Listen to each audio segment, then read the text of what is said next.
All right, welcome to the Explainer. Today, we're digging into something huge. In an age of just endless information and scrolling, how do we get our kids to actually stop and think? We're going to dive into one specific teaching method that a brand new study suggests might just be a big part of the answer. So, let's get right to it. And really, this is the core challenge, right? The internet is like a fire hose of information, just blasting at us all day. So the goal for educators isn't just about giving kids access to it, it's about teaching them what to do with it. How to question it, how to analyze it, and how to create something new from it. But how on earth do you teach a skill that big? Well, one potential answer has actually been around since the early days of the web, but it feels more relevant now than ever. It's called a web quest. Now, the idea is pretty simple. Instead of just setting students loose on the wild, wild internet, the teacher actually curates a set of resources for them. It's like a guided mission to solve a very specific problem.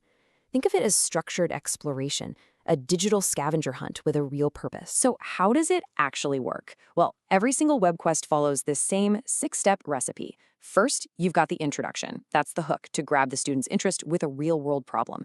Then you give them a super clear task, the mission they have to complete. After that comes the process, which is the step-by-step guide and the resources.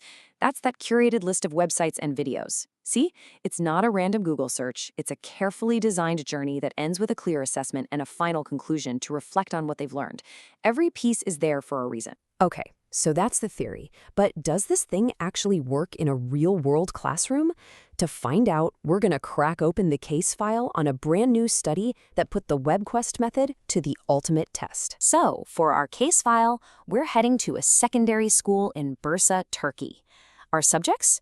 48 sixth graders.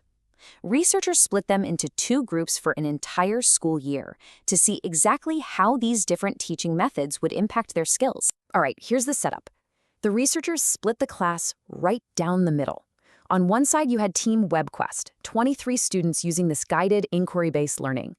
On the other side, Team Traditional, 25 students learning the exact same science topics, but through a standard teacher-in-the-front-of-the-room style of instruction.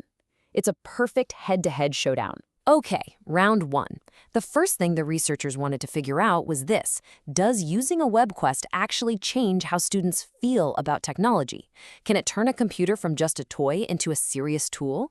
Let's see the results. And wow, for Team WebQuest, the answer was a resounding yes. Just look at this jump. Before the experiment, their average attitude score was about 3.25. Afterwards, it shot all the way up to 3.82. It's clear they started to see technology in a whole new, much more positive light. But what about the other team? Team Traditional? Well, as you can see, the needle, it barely moved at all. Their score went from 3.17 to just 3.20. The standard way of teaching just didn't make a dent in how they view technology as a learning tool. And this wasn't just some tiny, insignificant blip on the radar.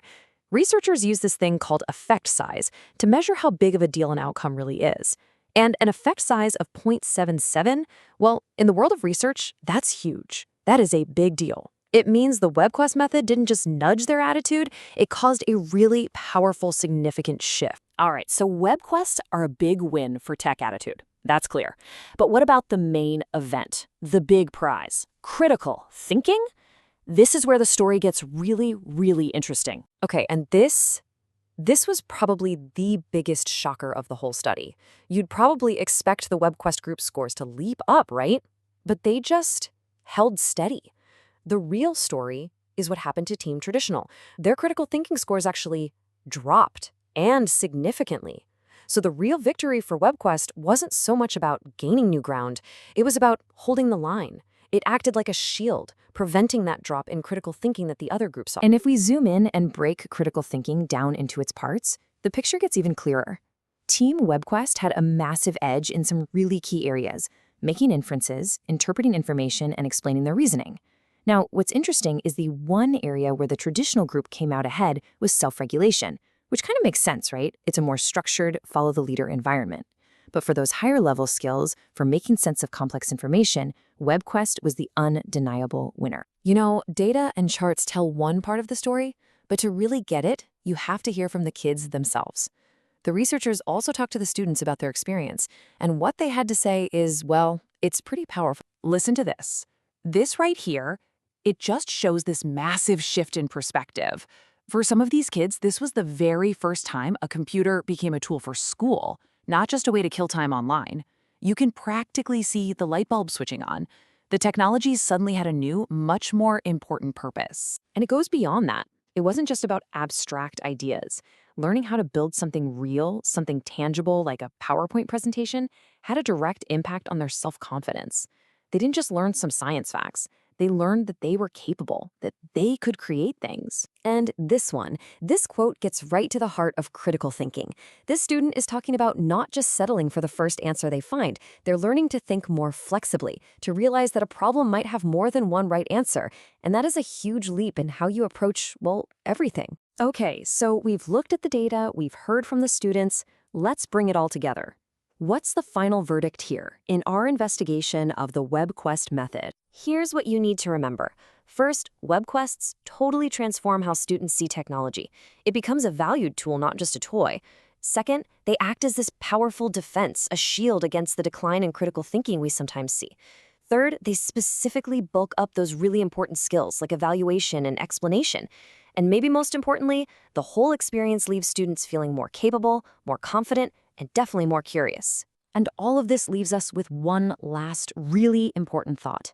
This study shows that a structured, guided digital quest can fundamentally change how students learn to think for themselves.